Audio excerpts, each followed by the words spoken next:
Have you ever wondered how your sales performance compares against your competitors and peers?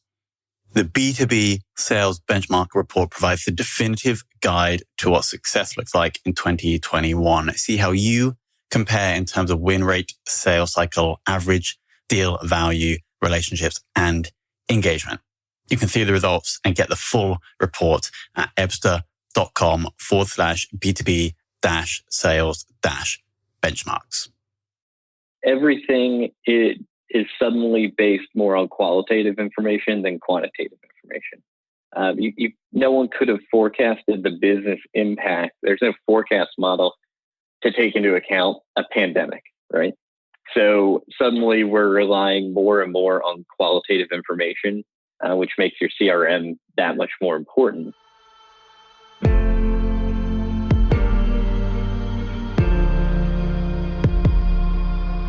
This is Sales Ops Demystified, the #1 most downloaded podcast in sales operations. We invite the brightest minds in sales ops onto the show to deconstruct the what, why, and how behind rep productivity, forecasting, metrics, and all things revenue. This podcast is brought to you by Ebster, a revenue intelligence platform used to identify risk in the pipeline and score customer engagement, and is sponsored by the Global Sales Operations Association and the UK Revenue Operations Network.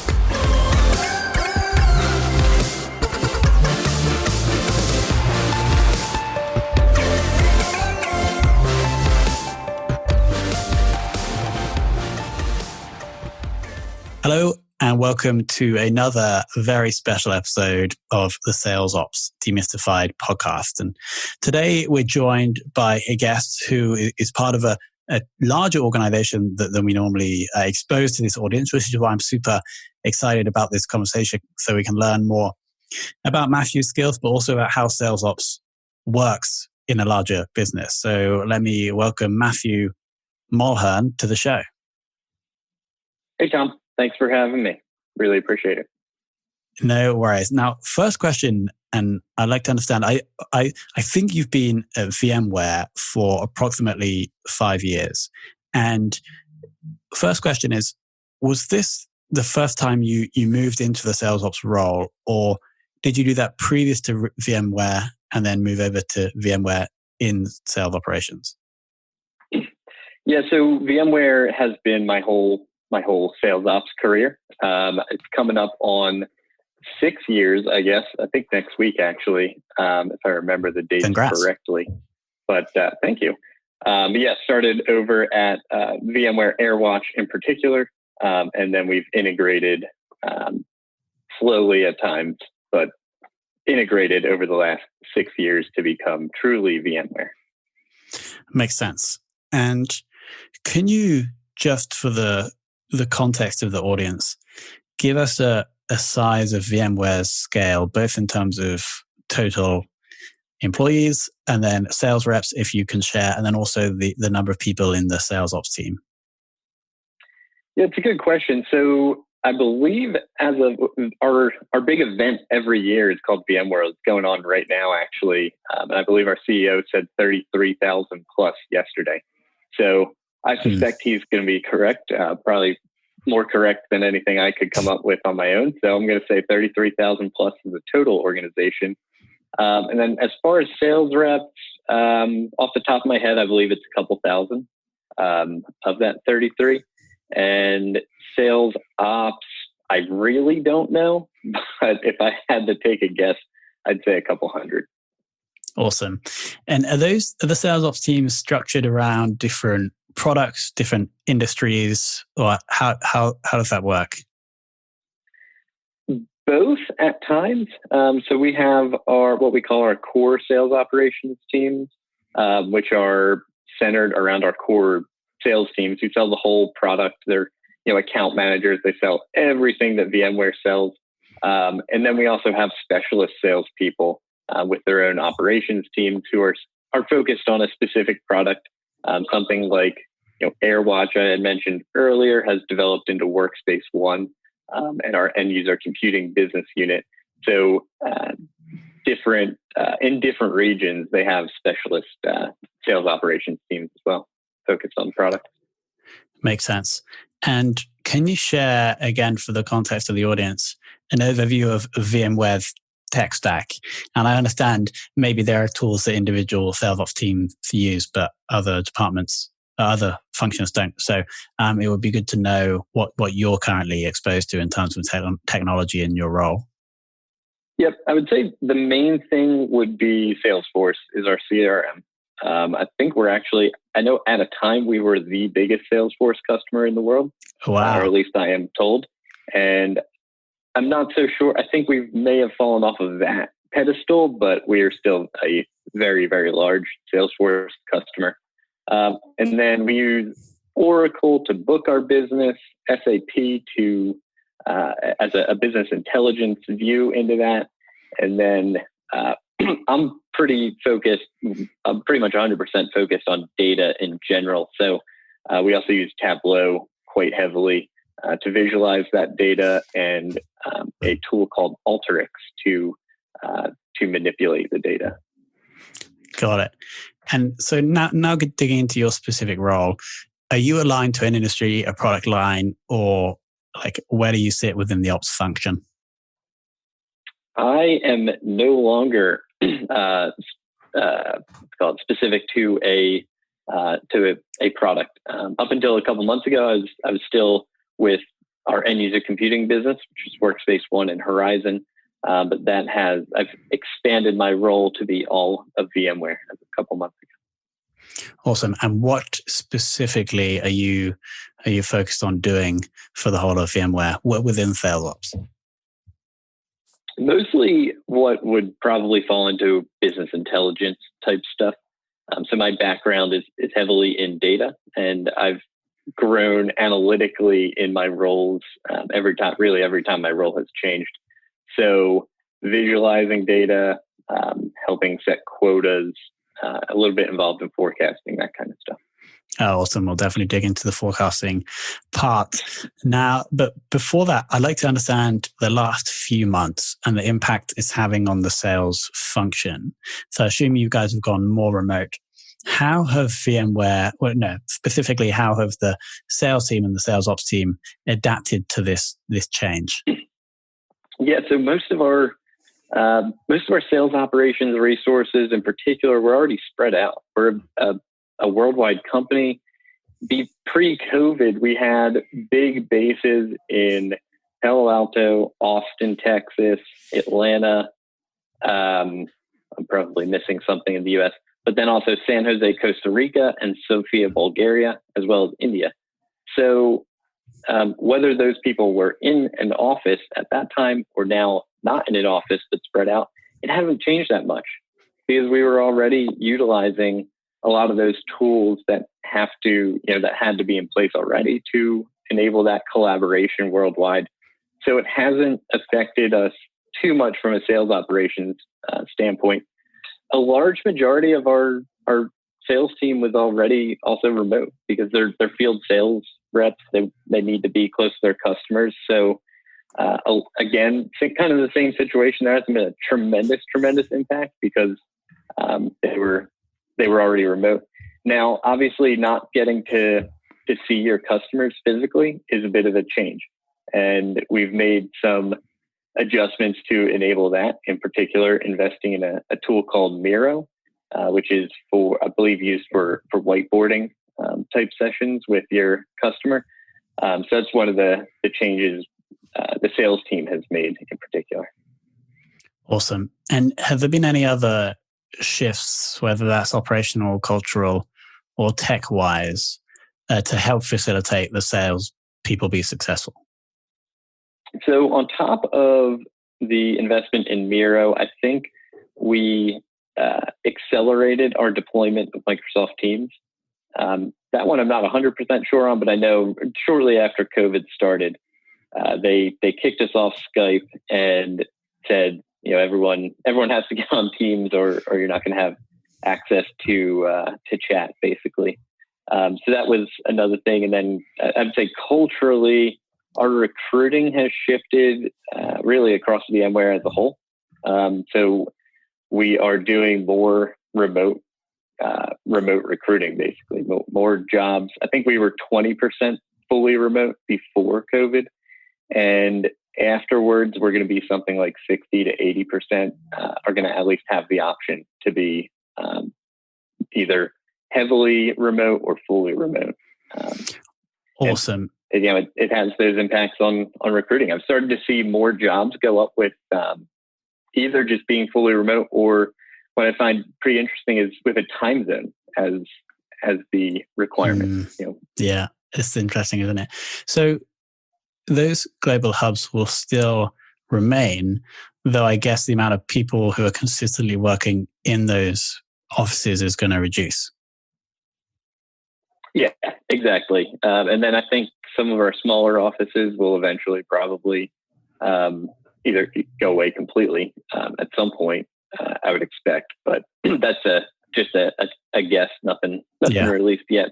But I would expect that to be kind of the norm across businesses of getting rid of either shrinking or getting rid of their real estate investment and leases completely. It's fascinating because the cost savings clear for VMware, e.g. not having to pay for these really luxurious big offices. But what's going to happen to all these buildings? If beyond the scope of this this discussion, but it's fascinating, isn't it? It is. It'll be really something to keep track of over the next few years. And then, one of the other smaller shifts kind of related to real estate is that with more of our employees going remote, we're letting more people from Palo Alto, our Palo Alto office, now want to move somewhere where it doesn't cost $1 million for a 900 square foot home. So, that'll be an interesting shift as well to watch, see how many tech companies leave Palo Alto or Silicon Valley altogether. So were you in the Texas office previously? I was not. I've actually been fully remote now for about 4 years of my 6 at VMware. Previously living in New Orleans, Louisiana, and then have moved since to Houston, Texas. Our closest office is actually in Austin for me. So you're a remote professional. No, like it was a seamless transition. Yeah, everyone always, it's kind of funny, before COVID, everyone would ask me questions about, when I would say I work from home full time, they'd say, oh yeah, like do you sit on your couch all day and watch Netflix while you're working and just pretend to be online? I always would say that I hope my company thinks more of me than what that would enable. But it really not much of a shift with COVID for me in particular. I already had my home office fully set up and everything. Awesome. Now let's focus back on sales ops. And as you mentioned, your kind of background, at least for your time at VMware, has been on analytics and also looking at forecasting and quotas. What I'd like to ask is, how can you get, I want to talk about forecast accuracy. And especially over the last few months, what have you guys been doing to try and ensure that your forecast is accurate? So over the last few months, I think it throws a big wrench into it because everything is suddenly based more on qualitative information than quantitative information. No one could have forecasted the business impact. There's no forecast model to take into account a pandemic, right? So suddenly we're relying more and more on qualitative information, which makes your CRM that much more important to have that qualitative information so you can get more information like, this company's budget is seriously impacted by COVID, so it's probably not going to happen this quarter, maybe not even this year, depending on that. I think that's the big shift is to more qualitative information than quantitative. And so for your work, when you're just looking at the numbers, are you then combine? I'm actually not sure like what part of the forecasting process you kind of jump in at, but you must be taking the numbers, but then also then going into the CRM and trying to pull out the qualitative data to inform what you would forecast.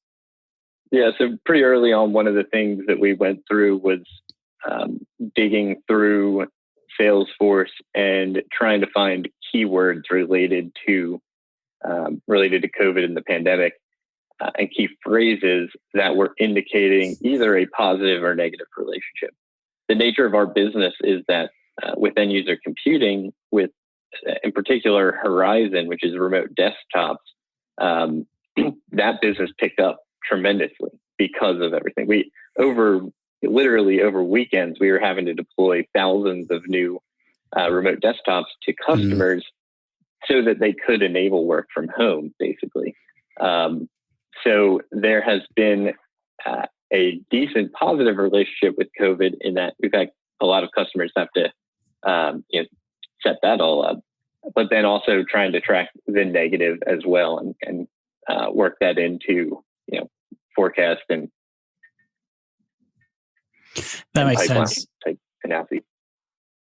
Yeah, that makes total sense.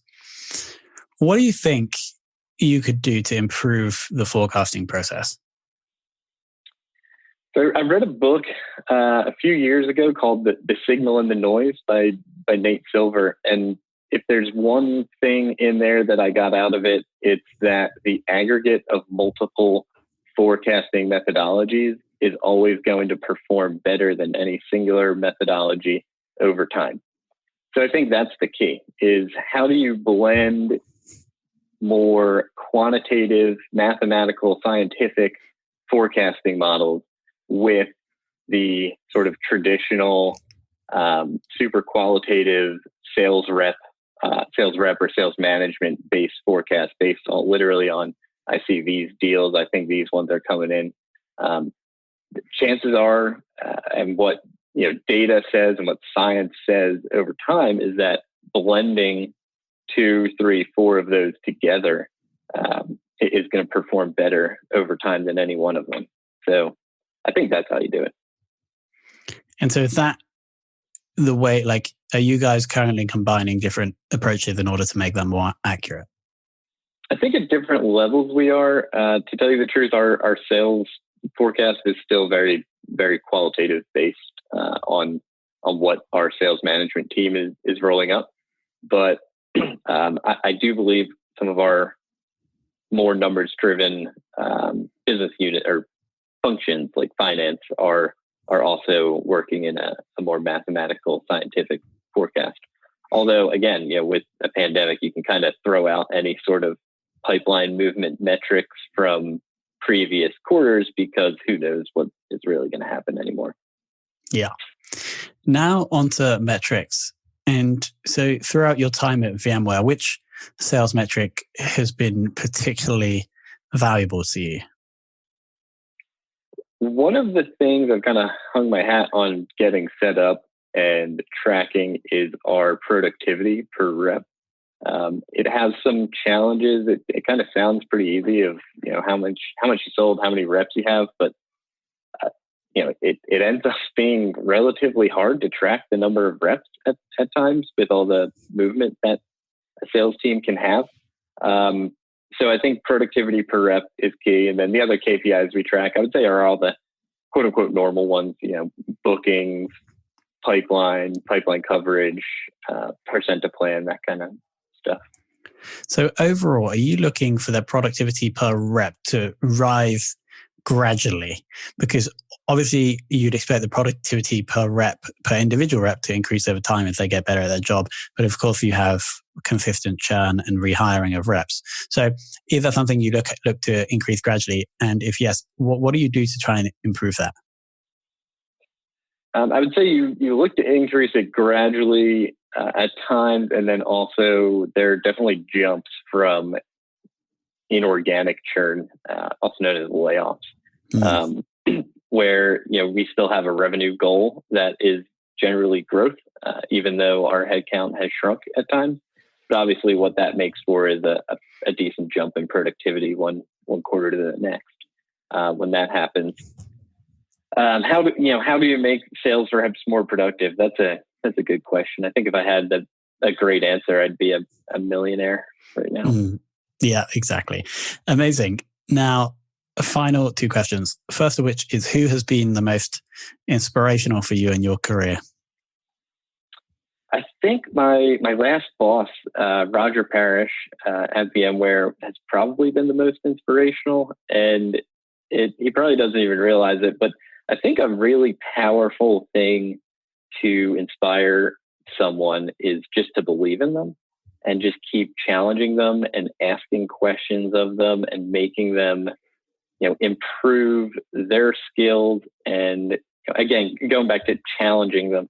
Every time someone gets challenged, hopefully they rise to it and they learn something from it and can take away, an important thing from it, and then they're better for it. So, I'd say my last boss, Roger Parrish.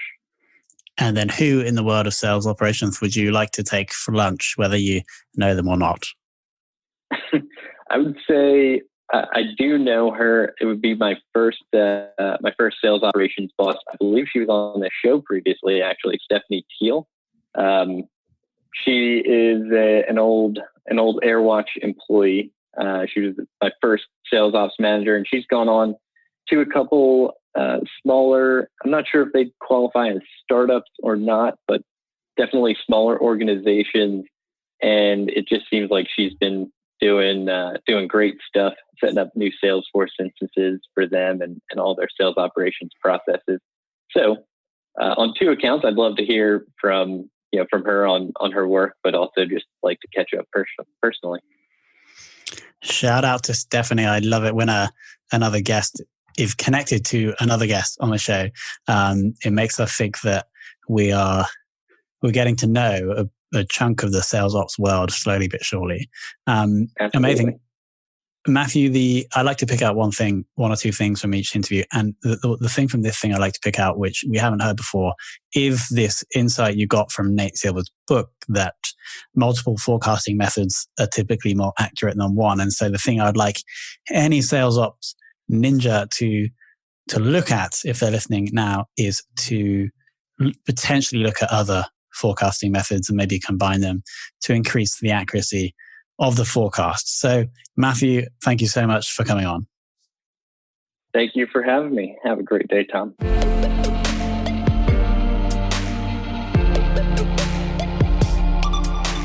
Thank you for listening to this episode of the Sales Ops Demystified podcast. If you are listening on a podcast listening application, then please subscribe, rate, and review. And if you have any questions about the show, if you know a guest, or if you have any questions about sales operations, just hit me up at tomhunt@ebster.com. That's tomhunt@ebster.com.